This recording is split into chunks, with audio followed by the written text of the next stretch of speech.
est trop contente de vous retrouver. On espère que vous allez bien. Cette fois-ci, c'est la bonne. Ouais. On a pu s'arranger niveau micro et son. Maintenant, vous entendez super bien. Là, désolé, la dernière fois, on a eu un petit souci. Mettez un pouce vers le haut si vous nous entendez Ouais, bien. clairement.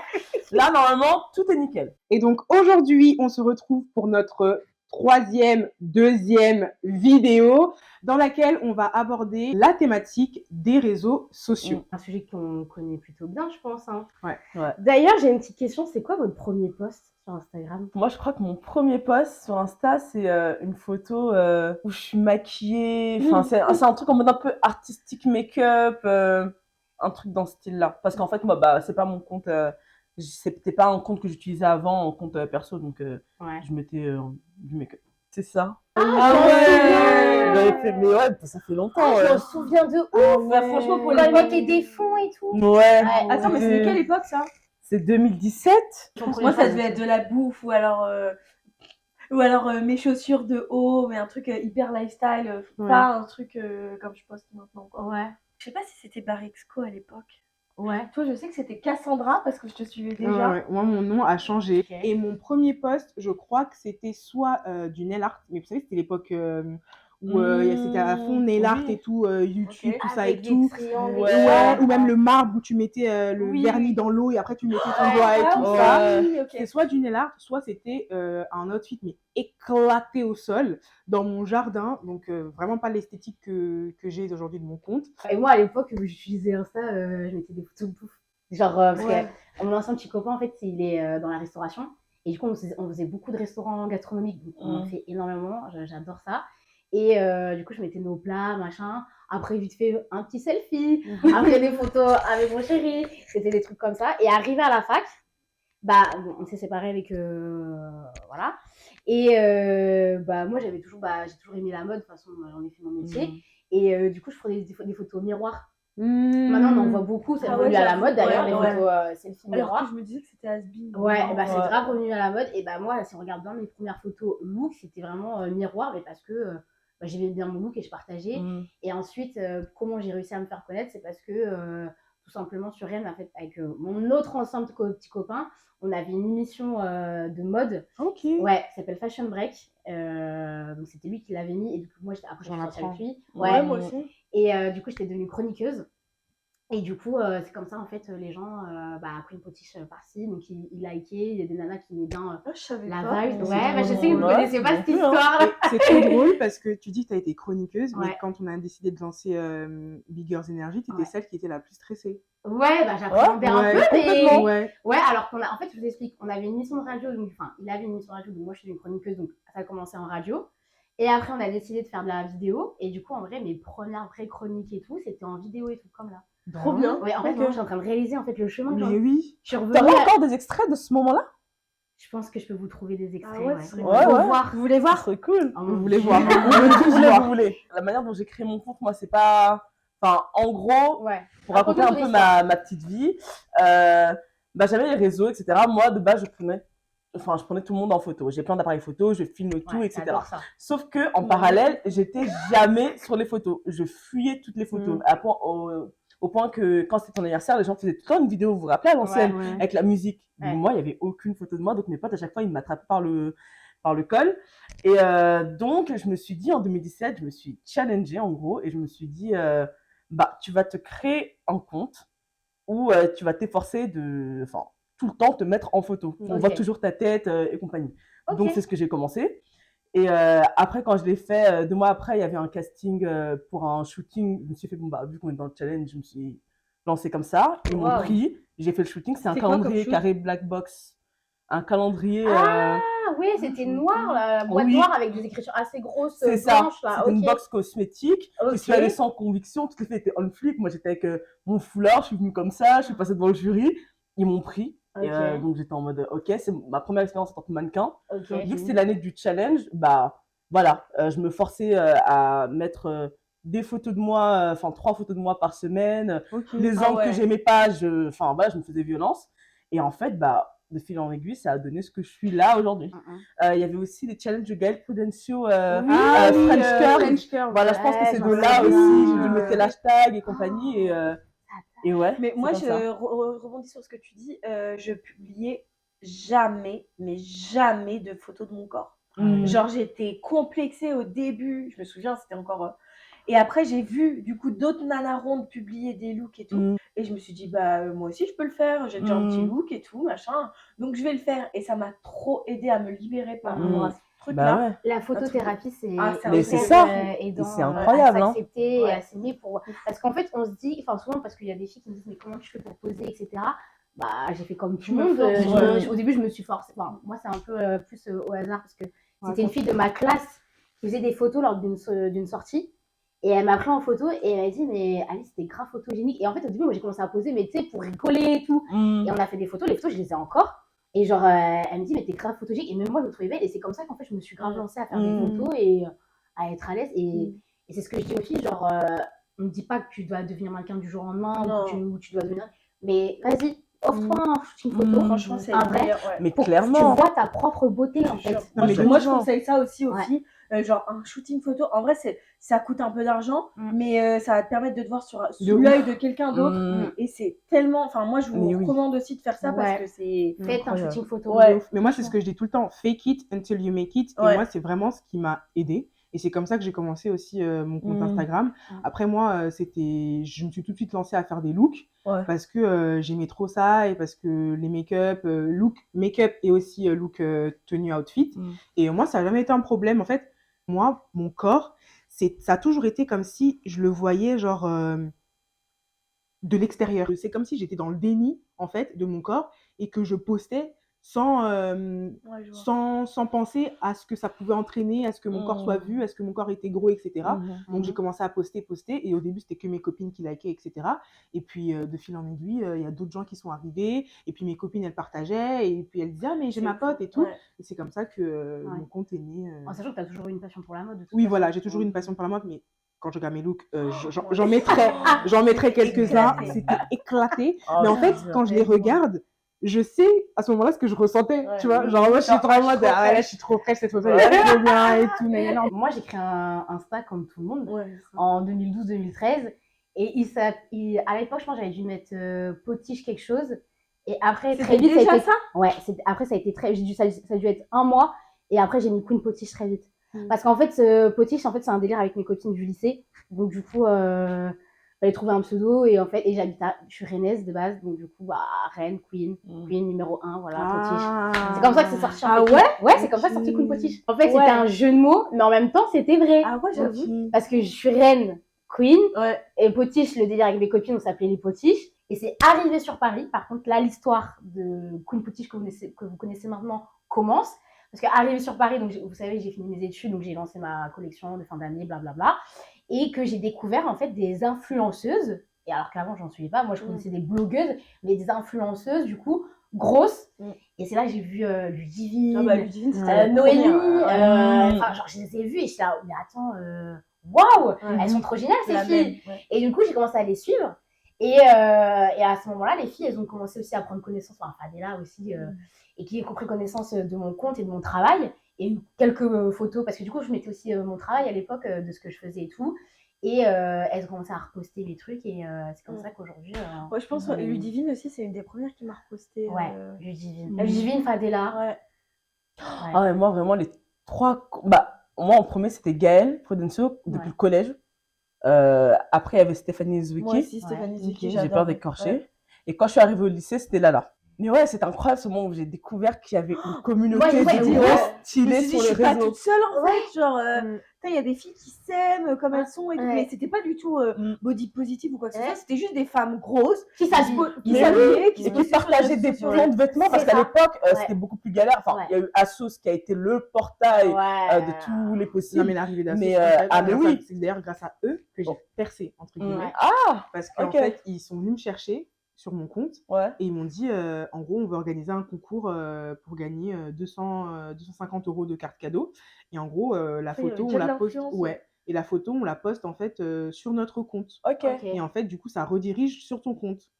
Les filles, je suis passée de 5K à 35K en une semaine. 35K, hein, de 5K à l'époque, j'explosais mon crâne, c'était un truc de ouf. Mais c'est En une énorme. semaine, je passais de 5K à 35K, le concours était terminé, du coup il y a plein de gens qui se sont abonnés pour le concours, des gens qui se sont abonnés pour ma personnalité, pour mon style et pour plein d'autres trucs, tu vois. Et ensuite, quand le concours il est passé, en gros, je suis descendue. Ça descendait. Et après, je suis arrivée jusqu'à 10K, en gros. Et c'est comme ça que moi, je me suis fait connaître, c'est grâce à ASOS. Et parce que moi, en fait, contrairement à vous, je connaissais pas la communauté des grosses. Parce que moi, en fait, de base, j'étais une sneakers addict. Donc, en fait, ma communauté, c'était pas la communauté des modes, de la mode grande taille, c'est la communauté de la basket. Et dans la communauté de la basket, il n'y avait pas beaucoup de meufs grosses qui s'habillaient streetwear. Donc, en fait, c'est ça aussi qui a fait que ma communauté, elle a apprécié, c'est qu'en fait, à l'époque, quand tu mettais des baskets et que tu étais grosse, tu étais jugée comme négligée. Et moi, en fait, j'apportais un contenu un peu plus féminin, un peu plus, on va dire, hors de ce cliché masculin de la grosse qui se cache, etc. Je portais des baskets avec des jupes, avec des robes, avec des trucs colorés, avec des trucs beaucoup plus princesses, tu vois. Et du coup, c'est comme ça que ma communauté, elle a grandi. Et c'est ensuite que j'ai découvert la communauté des grosses par Stéphanie Zwicky, Gaëlle Prudencio avec Curves French Curves. Et ensuite, Ludivine. Je crois que Ludivine, c'est une des premières aussi à m'avoir liké et tout, à m'avoir découvert. Et Lala. Et Lala. Donc, moi, j'ai un peu une expérience différente parce que j'ai une autre communauté. Et à l'heure d'aujourd'hui, maintenant qu'on a une communauté, genre, est-ce que vous vous considérez genre influenceuse? Genre, vous vous êtes dit, ouais, c'est bon, je vais devenir influenceuse ou pas du tout? Je déteste les influenceuses qui disent, non, mais moi, je suis pas influenceuse. Ouais, pareil. Mais en même temps, genre. moi, je me considère pas comme influenceuse. Ouais, mais en vrai, on l'est, tu vois. C'est juste que nous. Moi, je considère que t'es influenceuse, genre. Quand tu peux c'est ton seul et unique métier, tu vois. Pour moi, à partir du moment où tu as une bonne communauté, avec qui tu échanges bien, qui te suit, qui t'apprécie, et qu'en plus de ça, tu arrives à engendrer du revenu, Et du coup, influenceuse ou créatrice de contenu? Moi, je me considère comme créatrice de contenu. Mais pourtant, en vrai, c'est chipoté comme elle a dit Cassandra, parce que ça se rejoint. Mais pour moi, je me considère plus créatrice de contenu, car c'est ce qui m'intéresse le plus. Et en même temps, la définition d'influenceur avant, par les gens de la télé-réalité, c'était il y avait une sorte de double catégorie. Influenceur, c'était les gens de télé-réalité qui font leur relation de produits et tout. Et du coup, c'est pour ça que je pense aussi qu'à un moment, les gens ont voulu se détacher et créer vraiment le terme de créateur de contenu, parce que à la différence des gens de télé-réalité, les créateurs de contenu prennent du temps vraiment dans leur image, dans leurs photos, il y a une recherche et tout, alors que voilà quoi. Déjà, je pense que c'est important de rappeler que on vient tous du blog, tu vois, et que le blog à la base c'était vraiment tu reçois des produits et tu rédiges des articles dessus. Tu vas au restaurant, tu rédiges un article dessus. Tu vas dans un hôtel, tu rédiges un article dessus. Donc en fait, de base, on est des influenceurs parce que on influence quelqu'un à vivre une expérience, à profiter d'un produit, à profiter d'un restaurant, etc. Donc oui, de base, on est influenceur, mais de plus en plus avec Instagram, on est devenu des créateurs de contenu parce que la photo a pris un élan au-dessus de la rédaction, tu vois. Donc moi, je comprends le fait qu'on dit, et j'aimerais qu'on différencie créateur de contenu et influenceur, parce que je trouve que influenceur, c'est beaucoup plus moi, je le mets plus dans le contenu lifestyle. Parce que quand tu es influenceur, c'est plus, tu vas influencer sur une manière de penser, une manière de voir la vie. Donc, moi, je trouve qu'on est créatrice de contenu parce que forcément, on va créer du contenu visuel ou photo pour des marques, mais on est aussi influenceuse, mais on influence en fait sur un état d'esprit. On influence sur la confiance en soi. On influence de manière positive sur la vie de plein de meufs, tu vois. Est-ce que tu te sens engagée dans ce que tu fais à l'heure d'aujourd'hui sur Instagram? C'est ça aussi qui peut différencier si tu te sens vraiment créatrice de contenu ou pas. Parce que tu es touchée par les messages, ou enfin, tu es plus touchée quand quelqu'un te le dit en face. Mais est-ce que justement tu te sens engagée Parce que si tu te sens engagée, peut-être que tu ressentirais peut-être plus ça, je sais pas. C'est une bonne question. Engagée, oui et non, parce que, si, parce que du coup, je kiffe ce que je fais et du coup, j'y mets comment dire, pas mes tripes, mais j'y mets vraiment du travail à réaliser ces contenus-là. Après, je prends de la distance en me disant, c'est pas la réalité non plus. Vous voyez ce que je veux dire? Pour toi, c'est plus un loisir au final. Ouais, complètement. Ok. Complètement. Instagram, c'est ton loisir. Je serai jamais en mode, je vais en faire mon boulot à temps plein. Par exemple, ça, j'ai toujours dit. Tu l'as toujours dit, oui. Voilà, donc c'est vraiment un à côté. Donc oui, j'y mets du cœur et voilà. Mais quand même, je relativise en me disant que c'est pas ma vraie vie, quoi. Ok. Sari, est-ce que tu ressens un engagement, toi? Bah moi, Instagram, j'ai toujours vu comme un terrain de jeu. De toute façon, c'est vraiment, j'y vais, je m'éclate, je fais mes trucs. C'est pour ça que parfois, je m'éclipse, voilà. Pour moi, c'est vraiment un endroit où je partage mes trucs. J'aime beaucoup échanger avec les filles et tout. Et ouais, voilà. C'est par période, l'engagement, en fait. Oui, voilà, c'est la période. Après, moi, j'ai toujours... En fait, dès que j'ai vu que mon compte a commencé à prendre, moi, la position que j'ai par rapport à mon compte, c'est je veux créer un espace pour la Sari qui avait 13 ans et qui aurait voulu avoir des liens de vêtements, des plans, etc. Donc, à chaque fois, dans tout ce que je fais, j'ai toujours cette optique-là voilà. Donc, je sais pas si c'est une forme d'engagement, mais pour moi, c'est pas le cas, tu vois. Si, c'est de l'engagement, parce que c'est une sorte d'engagement, parce que tu le fais pour la Sari de 13 ans. Donc, t'es engagé à le faire envers elle. Alors que, tu vois, Constance, elle lui dit vraiment, c'est un loisir. C'est son petit, c'est sa petite bulle, genre elle aime la mode, les machins. Puis, parfois échanger avec les filles, et voilà, tu vois, c'est différent. En gros, genre quand je poste, je me dis pas, je poste pour qu'une fille se sente bien. En fait, je poste et je me dis, si une fille se sent bien, tant mieux. Ouais, je suis d'accord entièrement. Mais je pense pas, en fait. Non, parce qu'il y a des filles, il y a des comptes qui sont body positifs et qui vont poster juste pour avoir cette cible-là, tu vois. Pour avoir cette cible-là. Et avoir des vues aussi. Voilà, pour avoir cette cible-là. Intrinsèquement, c'est lié, tu vois. Voilà. Mais moi, je poste vraiment en mode une petite nana. En fait, je poste exactement comme une meuf lambda. Juste, j'ai une communauté. Voilà. C'est pareil que toi. Exactement. Je poste vraiment. Juste, peut-être, j'ai plus de créativité que d'autres meufs. Du coup, mon contenu est beaucoup plus quali qu'une meuf qui va sortir, qui a un train de vie métro boulot dodo, tu vois, qui va juste se prendre une fois. Elle va dire à sa pote, oh, on sort d'un resto, prends-moi en photo, tu vois. Moi, ça va peut-être être plus travaillé qu'elle, mais je pense que ma démarche est la même que cette meuf-là, tu vois. Mais tu as quand même ce truc, je pense, dans ce que tu fais, enfin, tu sais que derrière, il y a des filles à qui ça va... Oui, je le sais et j'en ai conscience parce que j'ai les retours quand je le fais. Mais quand je le fais, je me dis pas, je le fais pour les grosses, je le fais pour les noirs, je le fais pour le peuple. En fait, c'est ça. Oui, non. Tu vois, pour le peuple. Je le fais pour Cassandra. Il y en a qui ont des messages et je trouve ça complètement honorable et admirable. D'autres, qui vont surfer sur une vague et qui peut-être ça finit par du too much, mais bon, passons. Et par exemple, quand je vous pose cette question qui vous a un peu perturbé, ton contenu, il est engagé, toi. Alors, parce que moi, à la base, effectivement, moi aussi, c'était un loisir. Comme je vous ai dit, je posais des looks comme ça juste parce que je me kiffe et égocentrique, voilà, fin de l'histoire. Après, comme je vous ai dit, j'ai découvert des comptes, les fashionistas et j'ai kiffé parce qu'au final, je me sentais représentée.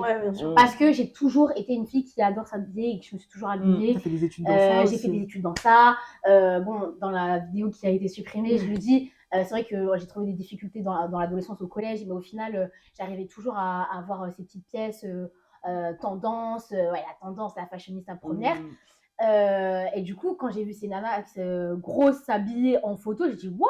Et j'ai dit ok, en fait, ce que je fais d'habitude, en fait, je peux le faire sur Insta. Mais après, je me suis jamais dit, oh, je veux faire comme elle. C'est juste, je suis pas ridicule. Je suis pas ridicule. Genre, tu te sentais plus légitime de le faire vu qu'il y avait d'autres nanas qui le faisaient. Les critiques, au final, n'importe quoi. Et voilà, moi j'ai fait ma petite vie comme vous, voilà, c'était un petit loisir, une petite passade, etc. Au moment où je décide de dire que je suis créatrice de contenu, déjà c'est à partir du moment où on me demande d'être, on me propose des rémunérations, moi à partir du moment qu'on me paye. Ça c'était fou, moi. Moi le premier contrat payé. Oh là là, j'étais là, ok, d'accord. Moi c'est avec Elomi. Je me sens grave engagée auprès de la femme, j'aimerais en faire plus et j'en ferai plus, évidemment, j'essaye de mettre ça en place. Et du coup, je pense que voilà, mon Instagram, oui, alors je suis une passionnée de la mode, je suis une fashionista et je suis créatrice de contenu de mode, ok. Mais j'aimerais que du coup, ça soit plus utile, quoi. J'aimerais qu'il soit beaucoup plus utile et beaucoup plus engagé envers la femme que je le suis à l'heure d'aujourd'hui. Est-ce que toi, ou vous toutes, vous n'avez pas peur justement en ayant ce statut de personnes engagées sur les réseaux sociaux, d'aborder d'avoir une responsabilité et qu'en fait à chaque fois qu'il y a un sujet, on vous demande ou on exige de vous exprimer dessus. Par exemple, moi je vais parler, je pense que Sari ou même vous allez vous reconnaître, quand il y a eu le mouvement Black Lives Matter, Est-ce que vous vous êtes senti obligé de vous exprimer là-dessus? Est-ce que vous avez senti une pression? Non, moi pas obligé, mais je l'ai fait parce que ça résonnait avec mes valeurs, voilà. Mais je me suis pas sentie obligée de le faire. Tu vois. Je pense que vous, en tant que personne noire, vous avez eu peut-être plus d'obligation à vous exprimer. Je sais pas, enfin, tu vois. Du coup, je veux bien voir vos avis, mais moi, je me suis pas sentie obligée. Je l'ai fait parce que ça résonnait avec des valeurs. Tu t'es pas dit parce que même si je suis entre guillemets pas concernée, parce que j'ai une certaine communauté et que j'ai un nombre d'abonnés, il faut que je parle de ça. Est-ce que par exemple pour les grèves, tu te dis il faut que j'en parle, ou est-ce que quand moi je balance pour les grèves, je balance des trucs que je vois, machin, parce que du coup c'est des choses que personnellement te touchent, enfin. Voilà, c'est ça, mais après je vais pas en parler des caisses. Tu te dis pas j'ai une communauté donc il faut que j'aborde ça. Et toi, Sari? Non plus, j'avais pas ressenti. Enfin, moi je suis très détachée des réseaux, comme vous pouvez le voir. Enfin. Non, je me suis pas sentie obligée ni quoi. Après, moi, je pense qu'il y a aussi le côté, vu que je travaille dans le social, enfin, j'ai une sensibilité avec tout ce qui se passe qui est un peu plus différente. Parfois, moi, c'est même l'inverse. Parfois, il y a des infos que je trouve peut-être trop trash, que j'aimerais partager, tu vois, d'actualité et de choses qui se passent dans le monde. Mais justement, je le fais pas. Parce que je me rappelle que on est bombardé d'infos tout le temps à longueur de journée. Sur les réseaux, il y a beaucoup de gens qui en parlent pas mal. Donc je vais peut-être me restreindre et ne pas mettre autant de choses que je voudrais le faire. Mais c'est vrai qu'avant, j'étais beaucoup plus engagée sur certaines causes et j'ai arrêté parce que j'ai eu beaucoup de critiques, beaucoup de messages en privé, et on en parlait avec Madeleine et tout la fois, des haters qui me disent non mais pour qui tu prends, ou des racistes aussi, ou des gens qui s'attaquaient du coup à mon corps. Et c'est vrai que moi, j'ai pas les épaules pour. Je suis elle peut vraiment. Pas en prison, je le redis. J'ai pas les épaules pour. Genre moi en fait, je prends les choses tellement personnellement et tellement à cœur qu'il suffit d'un seul commentaire qui va juger ce que j'ai dit ou comment je suis, ça va me mettre mal. En fait, les gens se rendent pas compte à travers mon Instagram et à travers la caméra. Mais je suis vraiment quelqu'un de sensible. Oui, la boîte de mouchoirs. Ils sont étonnés. Très étonnés. J'ai vraiment confiance en moi, mais j'ai vraiment cette part de je prends trop les choses à cœur et je prends les choses personnellement. Tu serais pas la plus sensible de nous quatre, toi? Je pense que ça se tape avec Alice. Ça se tape, mais en fait, Alice, elle est très elle sait cacher, moi je sais pas cacher. Ah ouais, tu vois. Peut-être ça. Elle sait cacher pour se protéger, tu vois, et moi je sais pas faire ça. C'est vrai que j'ai arrêté de faire plein de choses parce que j'ai peur en fait des critiques. Ce que les gens pensent de toi, ça les regarde. C'est ça, faut que ça glisse. C'est vrai. Ouais, mais j'arrive pas à me détacher. Parce que les gens, si les gens ils pensent de toi que t'es conne, que machin, ça les regarde. En fait, tu sais ce que t'es. Et après, toi, tu sais ce que tu veux, quoi. Est-ce que, en général, vous attendez d'un influenceur qui s'exprime sur des sujets de société ou pas du tout? Moi, je vois par exemple, à titre de consommatrice de contenu, quand c'était période Covid et que tout le monde parlait du Covid sur Instagram, moi, je pouvais plus. Donc, j'en parlais pas, moi. Tu vois, c'était des trucs en mode ah putain, on en a trop parlé. Pareil, les grèves, on en entend parler de partout. Tu vois ça encore sur les réseaux sociaux. Bon, toi, t'es plus en mode je veux que mon Insta soit un échappatoire. Ouais, voilà. Après, tu vois, je trouve que c'est des thématiques hyper importantes, les retraites et tout. Franchement, ça, je suis pour. Mais que les gens aillent gueuler, ouais, les grèves de merde et tout. Oui, en même temps, les gars, faut faire ce qu'il faut, quoi. Je veux dire. Mais du coup, t'as moins ce côté. La révolution, elle s'est fait comment? Bah ouais, c'est ça. Et toi, oui, c'est sûr. De quoi? Et toi? Moi, non, je reçois pas de pression. Vraiment pas. Même si je dis que à l'heure d'aujourd'hui, je me sens engagée pour la femme, voilà. Je reçois pas de pression personnelle à faire de tel ou tel truc. Tu vois, sur ce côté-là, je pense que j'ai aussi ce côté détaché où je poste ce que j'ai envie de poster sur le moment T, tu vois. Du coup, quel conseil vous donneriez à quelqu'un une petite gamine qui commence les réseaux et qui se prend de la haine et tout? En gros, pour moi, il faut vraiment avoir les épaules pour se mettre, s'exposer, parce qu'en vrai, on s'expose grave sur les réseaux et on se montre ultra vulnérable. En fait, on donne accès, comme on dit dans la première vidéo, le fait qu'on ne donnait pas nos réseaux aux gars qu'on rencontrait. En fait, c'est vraiment, vous rentrez dans notre sphère, dans notre intimité, on partage tellement de choses, on donne tellement d'armes en fait aux autres, ça nous très bien pour nous piquer et tout ça tu vois. Exactement. Donc en fait, c'est pour ça qu'il faut. Je pense que moi avant je mettais pas trop de distance avec ma vie privée. Mais il faut, il faut, c'est nécessaire. En tout cas, moi j'ai pas de haters. Enfin, j'ai jamais connu de haters, etc. sur les réseaux. Et le jour où ça va arriver, ça va être drôle parce que mon gros bec, mon couteau. Moi, des haters, j'ai eu juste des mecs grossophobes en fait, tout simplement. Les commentaires, j'en ai déjà eu quelques-uns. Après, des haters, genre en mode en fait, disons que vu que moi aussi j'ai tendance à déclarer les fous, les pervers, etc. Effectivement, on peut les appeler haters. Oui. Comme d'ailleurs, il y en a un bientôt qui va bientôt sauter. Ouais.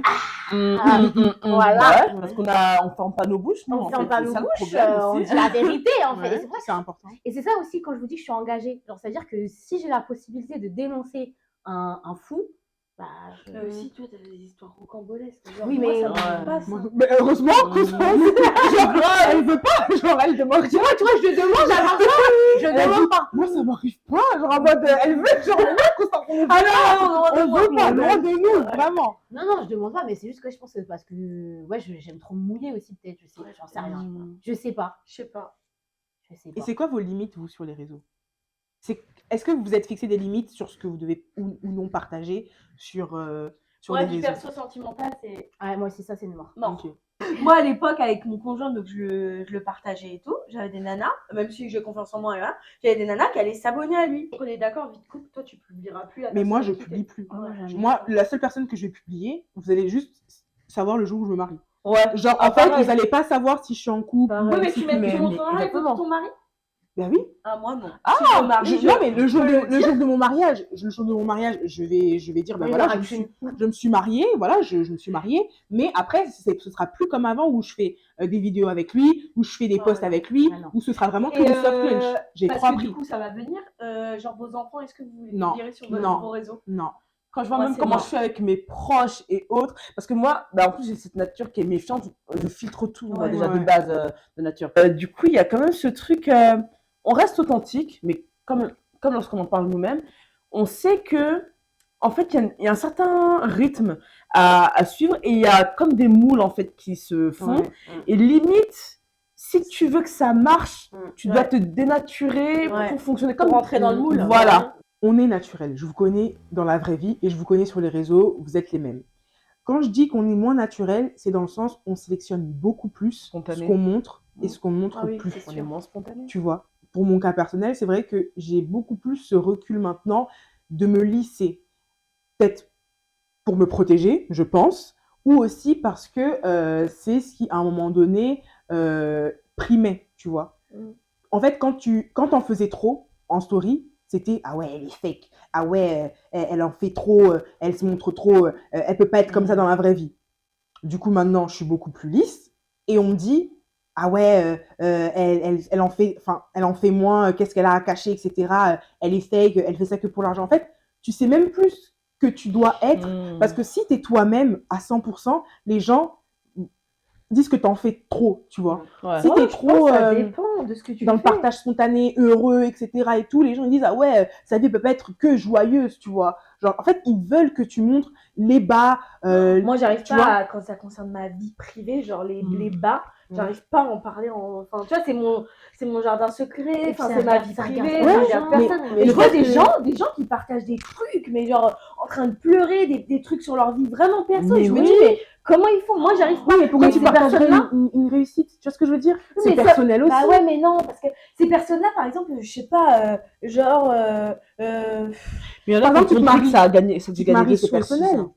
Tu te maries, c'est personnel, mais tu vas être heureux. Oui, mais voilà, c'est ce que je veux dire. Tu auras plus de facilité à partager une demande en mariage qu'à partager un décès ou à partager une rupture ou à partager, tu vois. C'est ça aussi que les gens ils veulent dire, c'est que oui, on veut propager le positif, etc. Du coup, on partage que le positif, mais du coup, pourquoi est-ce qu'on a cette facilité à ne mettre que en avant les réussites et à se dire... perso, ça me saoule de voir une nana qui se plaint tout le temps. Oui, une nana qui est tout le temps en mode « J'ai eu un CDI, j'ai eu une voiture, j'ai acheté une maison, j'ai eu un prêt. » Tu vois, voilà, tu vois, c'est ce que je veux dire. Ouais.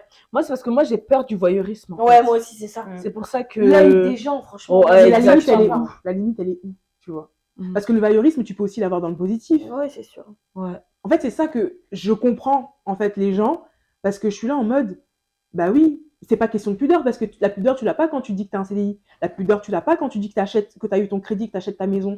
Donc, elle s'arrête où? Elle commence où, la pudeur? Là-dedans. Ah ouais? Et en fait, moi, je pense que même le pire dans mes stories, avant, je parlais beaucoup. Et maintenant, j'ai ce truc de, mais on s'en fout, tu vois. Pourquoi tu as raconté ta vie? J'ai beaucoup ce truc. C'est pour ça que je suis moins en story. Avant j'étais blablabla. Et maintenant, je me dis, mais qu'est-ce que. Enfin, on s'en fiche, tu vois. Et donc, je ne vais pas faire de story parce que je ne veux pas être là, noyer, raconter ma vie, alors qu'il y a pire et qu'il y a des gens qui. Enfin, tu vois. Je voulais rebondir sur un truc que tu avais dit parce que je me souviens toute ma vie, il y avait une fille que je suis toujours. C'était une blogueuse. Je crois qu'elle est toujours blogueuse, je ne me souviens plus son prénom. Mais en gros, un jour, elle avait fait une story en disant je vais disparaître, je coupe les réseaux parce que j'en ai marre de voir des gens qui vont en voyage. J'en ai marre de voir des gens qui ont des CDI. J'en ai marre. Moi, ça me fait déprimer parce que moi, ma vie, c'est être ci, être ça. Et j'en ai marre. Et elle est partie. Et moi, j'étais là, mais. Ma cocotte. Sois moins aigrie. Alors, déjà, bon, autant moi, des fois, je peux bien me montrer en pleurs en story, il n'y a pas de souci. Mais je comprends aussi quel est l'intérêt de se montrer en train de pleurer. Et surtout, alors, ça, c'est aussi sur Facebook. Je ne sais pas si vous avez Facebook. Et il y a ces personnes âgées là maintenant, ou ces gens. Quand j'ai âgé, en plus, je pensais à mes parents, mais mesquine, pardon, maman. Des gens qui mettent des photos d'enterrement.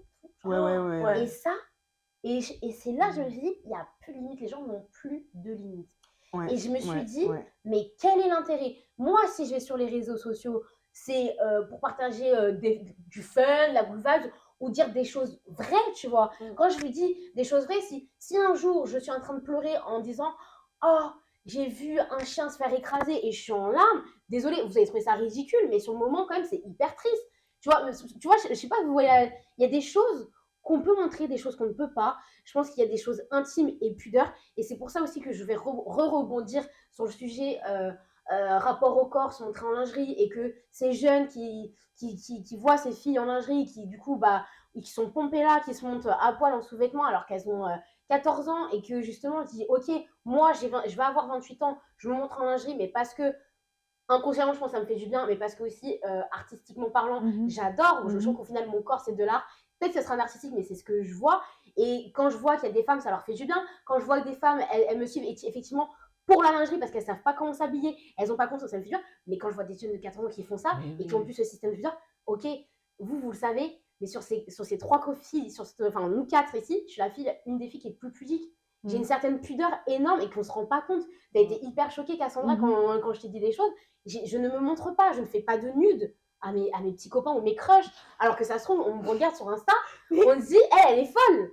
Elle, c'est une folasse, elle aime le sexe. Mais oui, t'es très sexualisée, alors que même niveau sexualité, faut pas. Il y a ce que tu montres sur les réseaux, mais qui est pleinement toi, et ce que t'es aussi réellement, et les gens s'imaginent des trucs. C'est pas parce que tu publies en lingerie que. Exactement, que t'es une bête de sexe, quoi. Parce qu'avant, je mettais grave mes nièces, etc. Et maintenant, moi en aussi, fait, il y a tellement de fous. Mais en fait, ça, si c'est une photo tous les 6 mois, voici, parce que c'est trop marrant. Vas-y, ok, tu vois, parce que bon, des fois, les vidéos de ma nièce, c'est trop marrant, tu vois, c'est trop chaud. Et j'aime trop ce côté affect avec ma communauté. Mais je le fais plus parce que justement, il y a trop de fous, il y a trop d'histoires. Les réseaux et tout, le dark web. Exactement. Et en fait, vu l'ampleur qu'a pris mon compte Instagram, parce qu'on se le dise maintenant aujourd'hui, j'en ai conscience, je fais quand même pas mal de lingerie, j'ai beaucoup de chiens de la casse, ça a même bafoué mes stats, qu'on se le dise même à l'heure d'aujourd'hui. Donc, ça m'a fait tellement, je me suis tellement pris une vague de gros chiens et de gros pervers, j'ai tellement vu des choses dégueulasses en DM, que je me dis, mais jamais de la vie, j'insiste. D'ailleurs, vous recevez beaucoup de ça. Oui. Toi, t'en reçois beaucoup. Ouais. Ça s'est calmé. Les 10 pics. Avant, on n'avait pas beaucoup. Et en fait, je crois que mes premières 10 pics. Quand on a dit ça, avant, on n'avait pas beaucoup. Non, mais en fait, c'est récent. Si je vous dis la date, la première 10 pics, c'était genre peut-être 5-6 mois. Enfin, même pas. J'en ai reçu une dans ma vie. Je pense que ça m'a reçu une, une seule. Non, mais c'est à quel moment tu te dis, je vais envoyer ma en photo et ça va faire kiffer la je sais pas. Ouais. Est-ce que vous aussi, en tant que personne qui n'êtes pas forcément sur les réseaux, est-ce que vous vous êtes déjà retrouvé à recevoir ce genre de... En fait, c'est comme si, dans la rue, tu te promènes et quelqu'un, il sort son zizi. Malheureusement, ça arrive. Il y en a qui prennent. Laura, ça lui est arrivé il y a 2 mois, je crois. Ah ouais? Quelqu'un qui sort son zizi. En fait, la pauvre... Même dans les transports, il y en a qui moi, l'autre fois, dans le elle arrive bus, Laura. Ah ouais? Il y avait un Ouais, mec. elle sortait du travail, c'était genre 22h, à l'heure et le bus, donc tu vois, le bus qu'elle prend. Elle s'assoit, elle n'avait pas calculé, elle s'assoit sur le truc pour attendre le bus, et le mec à côté, il était en train de se. Moi, le fois Ça dans me le dégoûte. Transilien pour aller. Donc, je monte et tout machin. Oh, mon Dieu. Le mec il était donc sur ma droite, je trace comme ça, et le mec était en train de se. Oh, ça me Ah là dégoûte. là. Ah, j'ai avancé, Ah, ça me et dégoûte. du coup, j'y ai pensé. Pourquoi ils font ça? Ah ouais, franchement, c'est Mais Ils ont eux, des ils aiment gros le problèmes. choquer et savoir qu'ils t'ont vendu. Ah, j'étais trop mal. Du coup, j'ai avancé vraiment au bout du train. Il n'y avait personne dans le train. Et puis, tu sais, on se dit qu'on a la boca, mais en vrai, sur le coup, quand ça t'arrive, je suis sûre C'est ça. choquée. C'est ça. T'es choquée. Moi, ça m'est arrivé une fois. Enfin, c'est pas ça, il y avait un gars qui rôdait. Vous savez, les frotteurs de transport, là, on s'égare un peu, là. Mais il y avait un gars comme ça, je voyais, il bougeait. Et il allait à droite, à gauche. Et tout. Je l'ai regardé une fois, 2 fois. Comment. J'ai pété un plomb, je suis allée voir le chauffeur au début. C'était dans un bus. Ouais, et le chauffeur, il y croyait pas. Enfin, il connaissait pas, tu vois. Il fait, ok, très bien. Je me suis remise à son niveau. J'ai crié dans le bus. Je l'ai montré. J'ai fait ce gros porc. Il se frotte aux gens, etc. Oui, là. Il sort mon téléphone, je suis comme ça. Et il est descendu comme ça. Et il s'est monté par une autre porte. Je l'ai suivi avec mon téléphone. Et après, il est descendu, il est parti. Moi, en parallèle, en DM, j'échange beaucoup avec les filles sur leur vie. Enfin, même pas mode. Sur leur vie, elles vont me demander conseil, me parler de ci, ça. Puis après, je vais poser une question, puis on repart. Enfin, et du coup, il y a des noms. Enfin, allez, il y a une bonne dizaine. Bah, en fait, vraiment, elles sont. Tu les retrouves toujours. Ouais. Vraiment.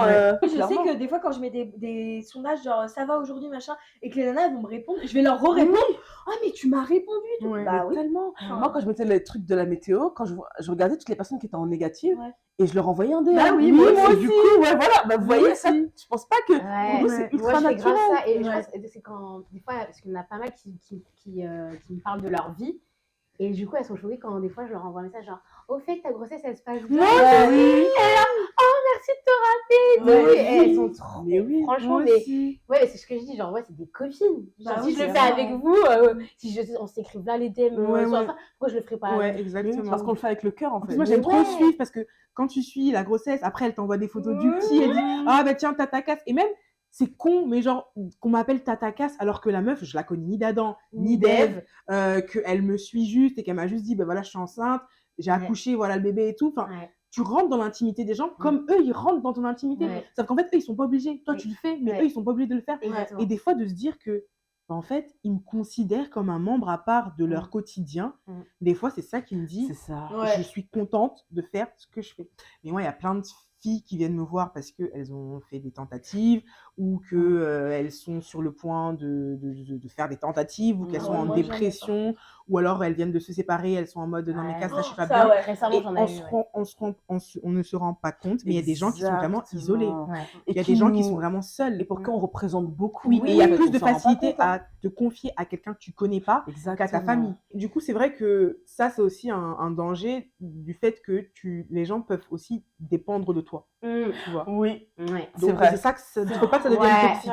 J'avais une personne qui était comme ça et après j'ai mis de la distance parce que je voyais que c'est comme ça elle glissait sans s'en rendre compte, je pense qu'elle était isolée et tout, vers quelque chose de très familier. Moi aussi j'en ai eu des comme ça. Mais en fait dès que tu donnes un peu, ils pensent que oui exactement. Donc c'est très difficile de trouver un juste milieu entre être friendly, entre être là pour les gens et ne pas que ça empiète sur ta vie personnelle. Moi des fois je me sens un peu gênée quand on vient me raconter des trucs hyper perso. Je me dis je sais pas trop quoi dire parce que tu t'attends pas forcément à recevoir ça en retour. Et surtout, tu n'as pas envie qu'elles suivent tes conseils et que, par exemple, ça se passe mal et que ce soit ta responsabilité, tu vois. Donc, tu es là en mode, je veux aider, mais pas trop non plus, parce que si je m'implique trop, bah, ça me retombera peut-être dessus, tu vois.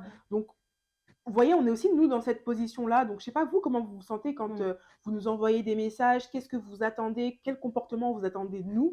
Mais nous, sachez que ça nous fait super plaisir, on adore échanger avec vous, répondre, vous aider, etc., vous conseiller. Mais on est aussi dans une position où on est quand même des inconnus, tu vois. Donc, on ne peut pas non plus s'impliquer totalement dans votre vie, mais on aimerait beaucoup parce qu'on est aussi là pour ça, entre guillemets. Je repense à quand j'ai perdu mon compte. Donc, petit rappel, j'ai perdu mon compte pendant 1 mois et demi, de tout le mois de décembre, etc. Et quand j'étais en mode, j'arrête et tout. Et en fait, j'ai refait un petit deuxième compte que j'avais déjà. Pour les intimes. Voilà, pour les intimes. Et mais les messages que j'ai eus, mais des pavés. Et j'en ai eu moins 200 de nanas qui me faisaient non, s'il te plaît, Alice, ne pars pas. tu me fais tellement du bien. Et même des filles parce que entre celles que je connais régulièrement, et des filles qui ne m'ont jamais parlé, qui me disent mais Alice, ça fait 5 ans que je te suis, tu fais du bien à ma vie, grâce à toi j'ai réussi à faire ci, ça. Ça c'est ouf, hein. Et ça fait me plaisir de vous et franchement j'en ai eu mais tellement, et c'est là que j'ai ressenti un peu la petite pression de ah non, je peux pas partir. Donc la pression, finalement, j'ai peut-être lu enfin parce que je me dis il y en a qui comptent sur moi en fait. Il y en a qui sont là pour moi. C'est clair. Et je peux pas les abandonner si je leur fais du bien et puis en fait en soi ce que je fais me fait du bien aussi. Bah voilà. Moi, je dirais que mon rapport au corps sur les réseaux, j'avoue qu'il est quand même assez libéré, qu'on se le dise. Qu'on se le dise, voilà. Mais après, en fait, d'un autre côté, j'ai l'impression que j'ai toujours été comme ça. Donc, je dirais pas que c'est quelque chose qui a changé. Après, je pense que ça m'a aidé à peut-être voir vraiment qui j'étais et du coup à découvrir ma féminité et ma sensualité. Comme on l'a dit en début de vidéo, la photothérapie c'est hyper important, donc c'est vrai que ça m'a pas mal aidé. Mais d'un autre côté, celles qui me connaissent depuis des années savent que j'ai toujours été très coquette, très sexy, très féminine, etc. Donc ouais, non, j'ai pas ressenti même les lecteurs ça me touche pas, donc voilà. Moi, je dirais que ça m'a impacté de manière positive au début, parce que du coup je voyais des corps qui ressemblaient aux miens. Donc ça m'a permis de et de même que tu vois la photothérapie, ça m'a permis de me libérer vis-à-vis d'un corps qui pour moi était pas dans les normes avant. Donc ça m'a vachement aidé, ne serait-ce que aussi sur la confiance en soi, etc. Et voilà, aujourd'hui je pense qu'aujourd'hui ça me fait toujours plaisir de voir qu'il y a de la diversité dans les corps, mais je pense que c'est pas sur les comptes de tout le monde, parce que ça dépend vachement des gens que tu suis. Donc ça me fait toujours autant plaisir de voir de la diversité. Après, peut-être que du coup, ça découle vachement aussi sur la partie body positive. Je sais pas si on aura le temps de le traiter, mais ce serait bien qu'on puisse en parler un jour en vidéo. Mais oui, non, moi je trouve que ça a un impact positif, en tout cas sur moi. Non, moi les réseaux, niveau corps, ça m'a apporté que du positif. Car comme je disais au début, voilà, moi, les réseaux, ça m'a permis également de plus me montrer, disons. J'étais pas une complexée avant, mais voilà, je fuais les photos et compagnie. Ça m'a permis également de plus définir mon style, parce que je m'inspire beaucoup sur les réseaux également. Je me cherche, voilà, il y a plein de trucs. Nous, lorsqu'on a débarqué, voilà, c'était vraiment regarder le corps, ça bouffait d'air frais, c'était nouveau, il n'y avait pas de ça et autres. Sauf que maintenant, les jeunes qui grandissent avec ça, c'est devenu une norme de se mettre à nu sur les réseaux, de montrer son corps, etc. Un féminisme beaucoup trop affirmé et un peu forcé. Exactement. Dans le sens où dénudée égale femme forte, égale femme émancipée, oui, égale like. Femme, et t'as aussi l'inverse, effectivement, de nanas qui disent oui, mais bon, il n'y a pas besoin de se mettre en lingerie, comme si c'était un besoin. Mais non, en fait, c'est juste on partage un truc. Moi, c'est pareil, on me l'a déjà dit, il n'y a pas besoin de se mettre en lingerie et tout. Non, il n'y a pas besoin de se mettre en lingerie, mais dès lors que t'aimes ton corps, t'aimes ce que tu renvoies et t'as envie de diffuser, tu vois, même ne serait-ce que juste du contenu beau, tu le fais. Après, c'est pas une obligation et effectivement, non, t'es pas obligé de te mettre en lingerie sur les réseaux. Et surtout que cette remarque, elle ne s'applique pas quand c'est une personne standard. C'est-à-dire qu'une personne standard, tu lui demandes pas, t'es pas obligé de te mettre en lingerie. On m'a dit, t'es pas obligé on m'a déjà dit, mais ça on a dû te le dire aussi, t'es pas obligé de te mettre en lingerie pour montrer que tu t'assumes. Ah non, concrètement non. Oui, je suis pas obligée. Non, c'est sûr. Et de toute façon, il faut du contenu pour tout le monde. Moi, je sais que dans mon contenu, moi, je ne suis jamais en lingerie. C'est, on va dire, du contenu pudique, mais pas vraiment. En gros, voilà, je ne me dénude pas. Et il en faut pour tout le monde. Il y en a qui ont besoin, qui aiment. Moi, j'aime. En parallèle, voilà, je ne me montre pas, mais j'aime voir le. J'aime la chair. J'aime voir. Comme je disais tout à l'heure, moi, mes réseaux, je pense toujours à la petite Sari et je sais que ça lui fait du bien de voir que, regarde, c'est beau, elle arrive à être, elle est confiante. En fait, sur elle, ses bourrelets sont beaux, du coup, pour moi aussi. Donc, il y a des gens qui ont besoin de ça, en fait. Et au pire, ça ne te plaît pas, tu quittes la page. Il y a une fonctionnalité sur Instagram qui s'appelle Unfollow. Qu'est-ce que vous pensez apporter aux réseaux sociaux? Moi, je veux qu'on se rappelle de moi. Non, mais en vrai, comme une personne sincère, pétillante, que... j'aimerais bien rappeler ce côté humain, en fait. je préfère vraiment laisser une trace dans le monde réel que sur Insta. Ok. Genre, je me dis, enfin, pour moi, ça a plus d'importance de laisser une trace auprès des gens qui sont dans ma vie au quotidien, même si les gens qui me suivent, cœur sur vous. Enfin, je veux dire, je préfère avoir impacté le monde réel que Instagram. Donc, si je laisse pas de traces, c'est pas grave. Enfin, voilà. Mais qu'on se souvienne de quelqu'un de cool, quand même. Moi, si j'arrive à transmettre exactement celle que je suis dans la vraie vie, sur les réseaux, bah, ça me suffit. Voilà. J'espère vraiment que cette vidéo, bah, ça vous a également permis de nous découvrir en tant que créatrice de contenu, certes, mais également en tant que consommatrice de contenu, comment nous on se positionne par rapport à ce qui se passe sur les réseaux et autres. Et non, c'était intéressant. Pour nous, en tout parler de cas, ça. c'était intéressant Ouais. de vous partager cette expérience. Ouais. Et on tient à remercier Tiffen pour nous avoir prêté gentiment ce bel espace qui est son appartement. Voilà, son Tiffen, canapé, il est très doux. ton canapé est très doux, très confortable. C'est un bobo chic. Voilà. Vous voulez le lien? On vous le met à barre d'infos. Bobo chic, si vous voulez des sponsors, on est là. Ah oui, on est chaud. Complètement. Bobo chic, Bobo chic, on est là. chaud. On est là. On redit encore pas. Bobo chic. Bobo chic. C'est quoi? C'est quoi? Allez, à bientôt. Bye.